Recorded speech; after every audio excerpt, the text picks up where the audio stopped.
De Tshisekedi et de la RDC, après l'Afrique du Sud, le Burundi, le président Tshisekedi lui-même appelle le Tchad à venir prêter main forte dans l'est du pays.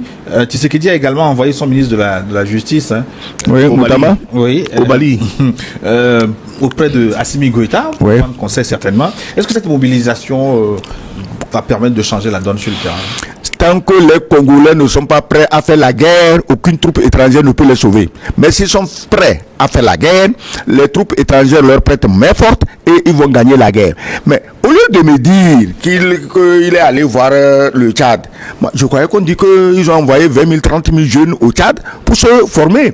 Qu'ils ont envoyé 10, 15, 20 000 jeunes au Mali, dans l'AES, pour se former. Mais eux, ils ont formé leurs troupes parce qu'eux-mêmes, ils sont en danger, ils sont permanemment sous menace. Et tu crois que moi, AES, moi, Tchad, je vais prendre mes troupes pour t'envoyer. Et si on m'attaque moi-même, je fais comment? Mais vous avez plus de 100 millions d'habitants, ils foutent quoi? Ils font quoi? Ça sert à quoi? De passer le temps à Kinshasa, en train de danser, en train de boire, en train de prier, en train de gna. Mais ça sert à quoi? Mais c'est pourquoi je dis, si vous êtes fatigué, vous êtes incapable de diriger votre pays, ou bien d'autres Congolais capables prennent les choses en main, ou bien les Rwandais viennent vous prendre. C'est tout. Mais qu'est-ce que tu veux faire? S'ils étaient en manque de population, excuse-moi, un pays comme le Gabon, il n'a pas une grande population. Si aujourd'hui le Gabon est attaqué et demande de l'aide, c'est normal que les gens se disent, mais ils ne sont pas nombreux, il faut qu'on les aide. Tu es plus peuplé que les pays que tu vas solliciter. Tes populations servent à quoi? À part boire, danser et prier là, ils servent à quoi? Tshisekedi, ils servent à quoi? Ils sont à ton image parce que chaque fois qu'on te voit, tu es agenouillé devant des farceurs qui se font passer pour des pasteurs. Toi, président, gros comme ça, agenouillé devant un maigrichon qu'il est pasteur. Tu fais la honte au pays. On ne peut pas faire agenouiller un pays aussi grand que le Congo. Mais toi, tu mets le pays à genoux matin, midi, soir au nom de Dieu, du Dieu d'Israël. Mais on s'en fout. Le Dieu d'Israël s'en fout des fainéants. Il s'en fout des défaitistes. Il s'en fout des danseurs. Il s'en fout des buveurs. Il s'en fout des dragueurs. Le Dieu d'Israël ne veut pas ça. Quand on dit Dieu d'Israël, l'armée israélienne, mais même, excusez-moi le terme, même leurs filles, quand tu les vois, elles patrouillent dans la rue, Kalachnikov en bandoulière. Voilà ce que le Dieu d'Israël fait. Toi, ton Dieu d'Israël, il fait quoi? Il y a quand même des choses contre les femmes. Il y a quand même La RDC au bord du gouffre. La République démocratique du Congo est-elle livrée à elle-même? Depuis son arrivée au pouvoir en 2019, Félix Tshisekedi semble dépassé par les crises qui déchirent le pays. Son incapacité à mobiliser une armée démoralisée et sous-équipée, à négocier efficacement avec des voisins aux agendas troubles, ou à protéger un territoire rongé par des groupes armés étrangers révèle une gouvernance en chute libre, largement perçue comme un échec retentissant. Mais la RDC ne sombre pas seule dans ce chaos. L'intervention internationale, censée apporter la paix, s'apparente à une mascarade diplomatique. Les puissances étrangères des Nations Unies aux États influents dictent leurs conditions tout en fermant les yeux sur le pillage des ressources, comme le coltan, qui alimente nos technologies modernes. Pendant ce temps, des acteurs régionaux, tels que le Rwanda et l'Ouganda, accusés de soutenir le M23, attisent les tensions, faisant planer la menace d'une guerre généralisée. Et au cœur de cette tourmente, les civils congolais paient le prix fort, massacrés, déplacés, oubliés. Dans cette vidéo, nous allons démontrer pourquoi la gouvernance de Félix Tshisekedi aggrave le conflit, avec des exemples concrets comme son inaction face à l'avancée des rebelles dans l'Est. Décrypter le double jeu des puissances internationales, qui prétendent stabiliser la RDC tout en laissant prospérer l'exploitation de ses minerais stratégiques. Exposer les risques majeurs de déstabilisation régionale, où alliances fragiles et rivalités explosives pourraient embraser des pays voisins comme le Burundi. Comparer cette crise à d'autres conflits mondiaux, comme en Ukraine ou au Yémen, où les enjeux militaires se mêlent à des luttes économiques et géopolitiques. Le Congo est-il victime d'une manipulation orchestrée à grande échelle? Cette guerre, comme tant d'autres avant elle, a-t-elle été programmée pour servir des intérêts étrangers? Plongeons ensemble dans cette vérité troublante.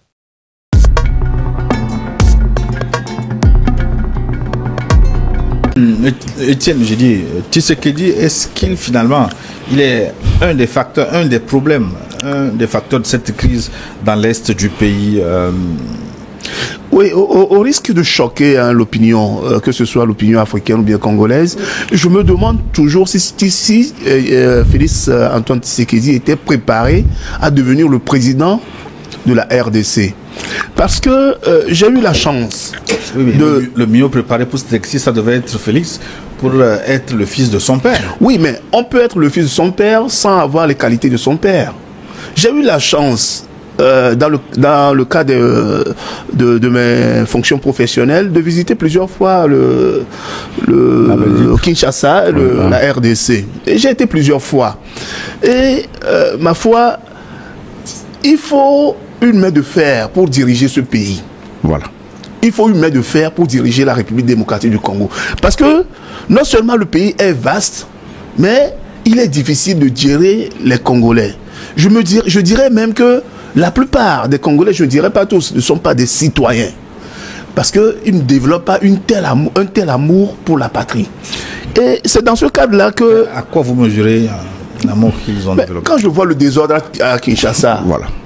Qu'est-ce que vous appelez désordre? Mais même dans la rue, il faut voir ce qui se passe dans la rue à Kinshasa. Il y a des quartiers, Lemba, Matongé, quand vous allez là-bas, c'est du désordre en permanence, tous les jours.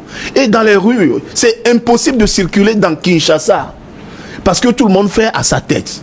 Donc un pays comme ça, que je connais très bien, un pays comme ça, il faut une main de fer pour le diriger. Il faut quelqu'un qui puisse faire cultiver l'amour de la patrie aux Congolais. Et je pense que Félix Antoine Tshisekedi, président de ce pays, n'était pas préparé à cet exercice.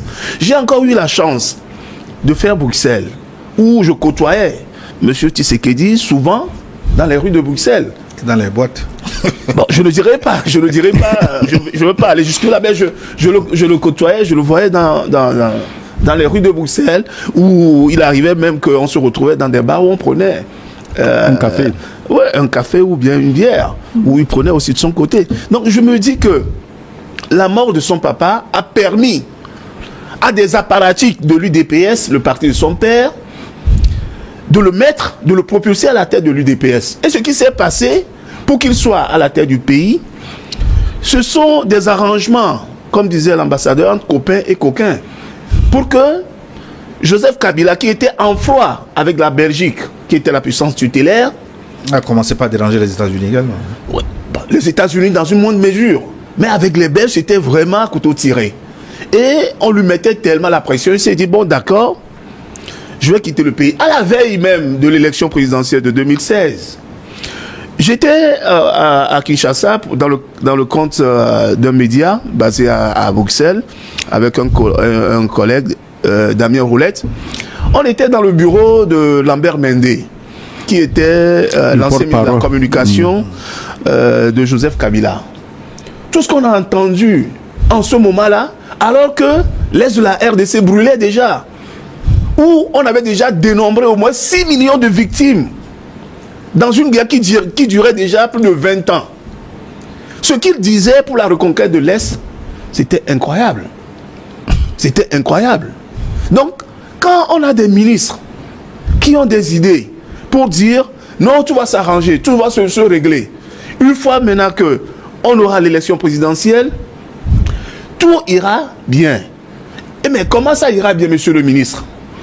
Non, on a des accords avec les partenaires internationaux. Or, ce sont ces partenaires internationaux qui sont les sponsors des rebelles dans l'est de la République démocratique du Congo. Et ce qu'on oublie également de dire, c'est que il y a des entreprises chinoises qui ont pris des mines entières, qu'ils contrôlent.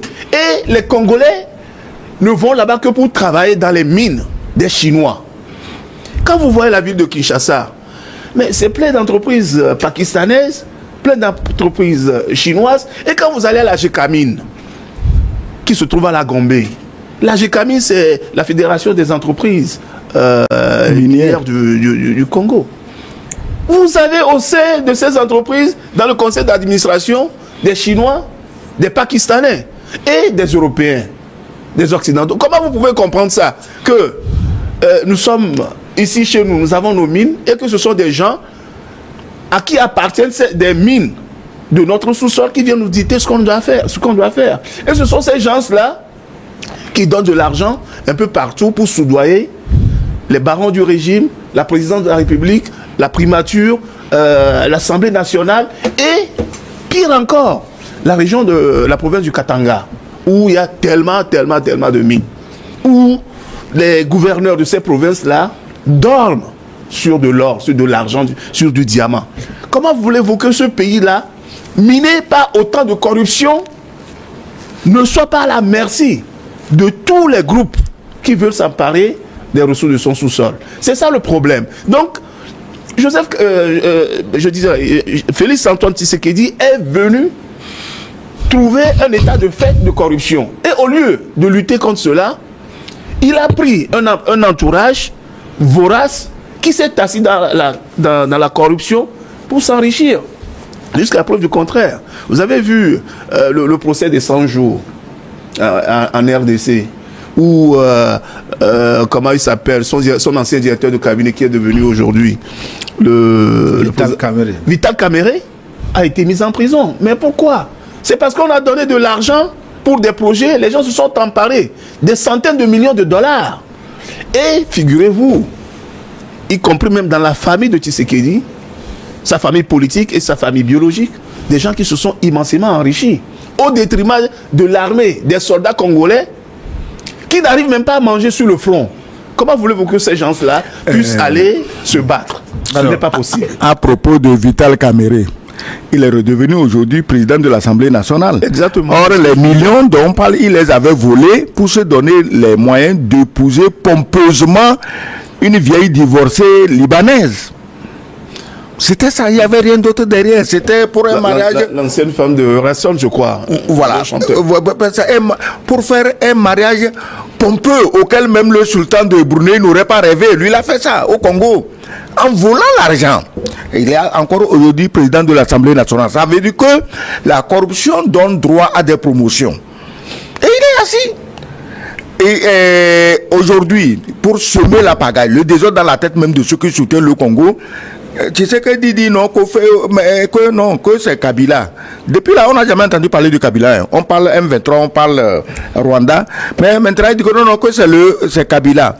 Si toi, tu es président du Congo, et c'est après tous ces désastres que tu sembles trouver le vrai auteur de ce désastre, monsieur Tshisekedi, on t'aime bien, mais va chercher un autre métier. Le Congo est vaste. Mais il y a certains pays qui se mobilisent pour venir au secours de Tshisekedi et de la RDC. Après l'Afrique du Sud, le Burundi, le président Tshisekedi lui-même appelle le Tchad à venir prêter main forte dans l'est du pays. Tshisekedi a également envoyé son ministre de la Justice, oui, Moutama, oui, au Mali, auprès de Assimi Goïta, pour prendre conseil certainement. Est-ce que cette mobilisation va permettre de changer la donne sur le terrain? Tant que les Congolais ne sont pas prêts à faire la guerre, aucune troupe étrangère ne peut les sauver. Mais s'ils sont prêts à faire la guerre, les troupes étrangères leur prêtent main forte et ils vont gagner la guerre. Mais au lieu de me dire qu'il est allé voir le Tchad, moi, je croyais qu'on dit qu'ils ont envoyé 20 000, 30 000 jeunes au Tchad pour se former. Qu'ils ont envoyé 10, 15, 20 000 jeunes au Mali, dans l'AES, pour se former. Mais eux, ils ont formé leurs troupes parce qu'eux-mêmes, ils sont en danger, ils sont permanemment sous menace. Et tu crois que moi, AES, moi, Tchad, je vais prendre mes troupes pour t'envoyer. Et si on m'attaque, moi-même, je fais comment? Mais vous avez plus de 100 millions d'habitants, ils foutent quoi? Ils font quoi? Mais tu crois, écoute bien, quand les gens du Sahel, mais les gens ont pris Kidal, non? Si Assimi Goïta n'était pas pour aller se battre à Kidal, il a eu besoin de qui? Il a eu besoin des troupes maliennes. Appuyées par des Russes. Appuyés par des Russes, mais c'était des conseillers. Donc, ils sont allés se battre. Ils ont pris Kidal. Tenzawaten. Quand tu viens aux choses comme au Burkina Faso, les attaques féroces à Djibo, partout, mais c'est des Burkinabés qui se sont battus et ils ne sont pas tous des soldats professionnels. Il y a les VDP. Mais pourquoi eux, ils ne peuvent pas former des VDP? Ça sert à quoi? De passer le temps à Kinshasa, en train de danser, en train de boire, en train de prier, en train de mais ça sert à quoi? Mais c'est pourquoi je dis, si vous êtes fatigué, vous êtes incapable de diriger votre pays, ou bien d'autres Congolais capables prennent les choses en main, ou bien les Rwandais viennent vous prendre. C'est tout. Qu'est-ce que tu veux faire? S'ils étaient en manque de population, si c'était, excuse-moi, un pays comme le Gabon, il n'a pas une grande population. Si aujourd'hui le Gabon est attaqué et demande de l'aide, c'est normal que les gens se disent, mais ils ne sont pas nombreux, il faut qu'on les aide. Tu es plus peuplé que les pays que tu vas solliciter. Tes populations servent à quoi? À part boire, danser et prier là, ils servent à quoi? Tshisekedi, ils servent à quoi? Ils sont à ton image parce que chaque fois qu'on te voit, tu es agenouillé devant des farceurs qui se font passer pour des pasteurs. Toi, président, gros comme ça, agenouillé devant un maigrichon qu'il est pasteur. Tu fais la honte au pays. On ne peut pas faire agenouiller un pays aussi grand que le Congo. Mais toi, tu mets le pays à genoux matin, midi, soir au nom de Dieu, du Dieu d'Israël.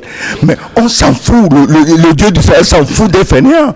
Il s'en fout des défaitistes. Il s'en fout des danseurs. Il s'en fout des buveurs. Il s'en fout des dragueurs. Le Dieu d'Israël ne veut pas ça.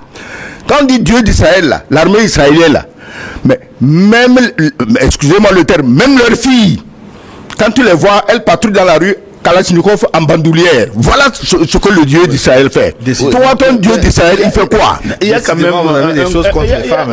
Il y a quand même un grand risque de déflagration de la région des Grands Lacs qui va s'étendre même jusqu'à l'Afrique australe.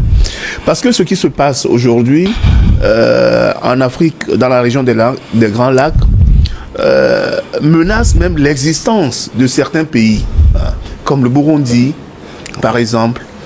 Petit pays à côté du Rwanda, petit pays comparé aux 2 350 000 km² de la RDC.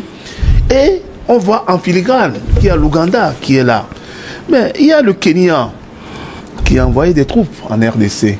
Mais pourquoi ces troupes-là ne font pas tampon entre le M23 et l'armée? C'est parce que... Mais pourquoi vous parlez du Kenya alors que les Nations Unies ont une troupe là-bas sur place? Moi, je ne veux pas parler de la MONUSCO parce que, vous savez, moi j'ai toujours été contre l'intervention des troupes onusiennes en Afrique. On a vu le résultat au Mali, ce que ça a donné. On a vu le résultat en République centrafricaine, ce que ça a entraîné. Donc moi je ne veux pas parler de ces troupes, mais nous sommes africains. Pourquoi nous, en tant qu'Africains, on ne peut pas s'entraider dans le cadre de l'Union africaine pour former une armée qui puisse lutter à la fois contre ce qui se passe en République démocratique du Congo pour arrêter les massacres et à la fois pour lutter contre les terroristes dans le Sahel? Nous sommes quand même des Africains. Pourquoi on doit faire toujours recours aux forces étrangères pour stabiliser nos pays? C'est ça aussi un drame sur le continent. Donc je me dis qu'il y a un risque de déflagration de toute la zone. C'est comme ça que ça avait commencé en 97 avec Laurent Désiré Kabila, que le Rwanda, l'Ouganda ont aidé. Ils ont marché sur Kinshasa. C'est le même scénario qui se passe aujourd'hui. Ils ont commencé petit à petit, ils ont pris Bukavu, ils ont pris Goma. Mais la suite, c'est que... Vous pensez que le M23 peut aller jusqu'à Kinshasa? Mais si aujourd'hui, le Kagame, qui est très en froid avec Félix Antoine Tshisekedi, qui ne veut même pas entendre parler de lui, qui ne veut pas lui serrer la main, qui ne veut même pas aller à la table de négociation, comme recommandaient certains. Vous croyez aujourd'hui que si Kagame est capable de prendre Kinshasa et d'y installer encore ces éléments et de mettre encore à la tête de l'armée congolaise un autre Kabarebe, un autre Kabarebe, il ne va pas le faire? Soit dit en passant, le fils de Kabarebe vit actuellement à Kinshasa où il fait des affaires. 5 jours sur 7, il est à Kinshasa. Le week-end, il va à Kigali. Il est là-bas. Alors nous parlons, le fils de Kabarebe. Donc, il est là-bas. Imaginez un seul instant si Kagame a encore les moyens de prendre Kinshasa et d'y installer un président félon, il ne va pas le faire. Mais il va le faire et il a raison. Mais il va le faire, il a raison. Parce que aujourd'hui, nous vivons dans un monde dominant. Vous avez vu ce qui se passe aujourd'hui avec l'Ukraine et Trump. Parce que Trump a compris que à la fois les Européens et à la fois Zelensky sont des pantins, des marionnettes qui ne peuvent rien. Mais face à la puissance russe, il a compris que les Européens ni l'OTAN ne gagneront jamais la Russie. Voilà pourquoi il est allé à la table de négociation directement avec lui. Donc, mais nous vivons dans un monde... Nous sommes dans un monde dominant. C'est pas si j'ai la force, tu as la force, on va se respecter. Mais Trump est-il un réaliste Attends, il est réaliste, il est pragmatique. C'est le président le plus intelligent américain que j'ai vu. Peut-être à part Kennedy, je n'étais pas grand en ce temps pour savoir. Abraham Lincoln. Abraham Lincoln. Sinon, c'est le président américain le plus intelligent qui soit parce que il ne veut pas risquer la vie des Américains pour des danseurs de cabaret. Et la destruction de l'Europe d'ailleurs. Il ne veut pas risquer la vie des Américains et la destruction de l'Europe pour un danseur de cabaret. En fait, qu'est-ce qui se passe? La vérité commence à sortir. Quand Trump est venu, lui, il est honnête, il est franc, il est direct. Il a dit aux petits farceurs de Kiev, écoute, nous, on t'a déjà donné 350 millions de dollars et milliards de dollars et que en compensation, nous voulons les minerais. C'est là qu'on apprend qu'en fait, les Anglais ont déjà pris certains de ces minerais. On n'a pas encore dit le nom de la France, mais ça ne m'étonnerait pas quand je vois le zèle surfait, le zèle ampoulé, exagéré que les dirigeants français font. On va aller attaquer, on va envoyer 30 000 hommes. Mais comment un pays qui a réduit en lambeaux une armée ukrainienne soutenue par tous vos pays, vous voulez l'intimider avec 30 000 hommes? Bon, moi, tu sais, personnellement, je me dis, je serais très heureux qu'ils envoient les 30 000 hommes en Ukraine. Poutine va les écrabouiller tous et ça fait moins de pression sur nos pays ici. Ils auront de moins en moins d'hommes pour venir nous effrayer. Donc, et tout ça, c'est quoi? C'est les intérêts. On ne fait pas la guerre pour faire la guerre. À l'Est, les Occidentaux ont su que le pouvoir de Kinshasa n'a pas les reins assez solides pour leur garantir un approvisionnement permanent et des minerais. Celui qui peut le faire, on le met. Donc, partout, on fait la guerre pour les intérêts. Trump est venu. Trump a rapidement ses calculs. Il s'est dit non, on ne va pas continuer dans cette singerie des présidents bidons qui sont assis là-bas tous les matins. On va attaquer, on va envoyer des avions. Mais la guerre, on est aux avions de 5e génération, 6e génération. On prend de vieux coucous qui sont bons pour la casse et on dit qu'on donne ça à l'Ukraine. Juste pour augmenter la ferraille des prochains... Mais finalement, est-ce que Trump ne fait pas l'affaire de Poutine? Comment il fait l'affaire de Poutine? Trump fait l'affaire de l'Amérique. Il fait l'affaire, mais attends, c'est pas parce que Poutine veut quelque chose qui est bon pour l'Amérique que Trump va refuser ça parce que c'est Poutine qui veut. Poutine, depuis le début, il a dit, moi je suis prêt à négocier. Est-ce qu'on n'a pas négocié? On n'a pas négocié à Minsk 1, Minsk 2. Quand la guerre a commencé, est-ce qu'on n'a pas négocié en Turquie? Mais Poutine n'a jamais refusé de négocier. En quoi il fait l'affaire de choses? Pourquoi Trump dit aux farceurs européens là, vous ne serez pas au dialogue parce que vous aviez 3 ans pour faire un dialogue et régler ça, vous avez refusé. Il a raison. Pourquoi c'est moi qui viens, je dis dialogue, vous dites, il faut nous mettre dans le dialogue. Si nous, on n'est pas dedans, ça ne va pas marcher. Hein. Quand j'entends ça, ça me fait rire. J'ai vu hier une femme complètement folle, sauf qu'elle ne s'est pas encore mise à nu sur le plateau. Et on va prendre que la France, qu'on prend 200 avions, on va aller bombarder la Russie et Poutine est défait. Je dis, mais comment on parle comme ça? Non, je veux mettre sur le Congo. Non, sur le Congo. S'il vous plaît, on n'a plus une seule seconde. Je vous redonner la parole. Parce que là, nous sommes obligés de marquer une pause pour des impératifs comme ça. Une guerre qui dépasse la RDC. Le conflit en RDC n'est plus une simple affaire nationale. Il s'inscrit dans un échiquier géopolitique mondial. Derrière les failles béantes de la gouvernance de Félix Tshisekedi et l'inefficacité des interventions internationales se cachent des acteurs locaux et internationaux qui prospèrent dans ce chaos. Pendant que certains luttent pour sauver le pays, d'autres s'enrichissent en pillant ses richesses, transformant la RDC en un terrain de jeu pour puissance avide. Comme l'a affirmé Jean-Pierre Mbelu, analyste géopolitique africain, la RDC ne combat pas seulement le M23. Elle affronte un système international qui l'étrangle et l'empêche de revendiquer sa souveraineté. Aujourd'hui, la vraie question n'est pas seulement qui gagnera cette guerre, mais qui en récoltera les profits.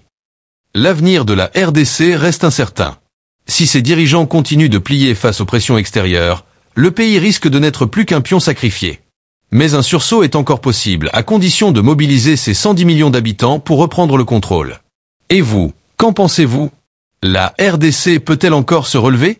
Laissez votre avis en commentaire. Signez la pétition pour exiger une enquête internationale sur le pillage de ses ressources et abonnez-vous pour suivre avec nous cette lutte pour la justice et la vérité.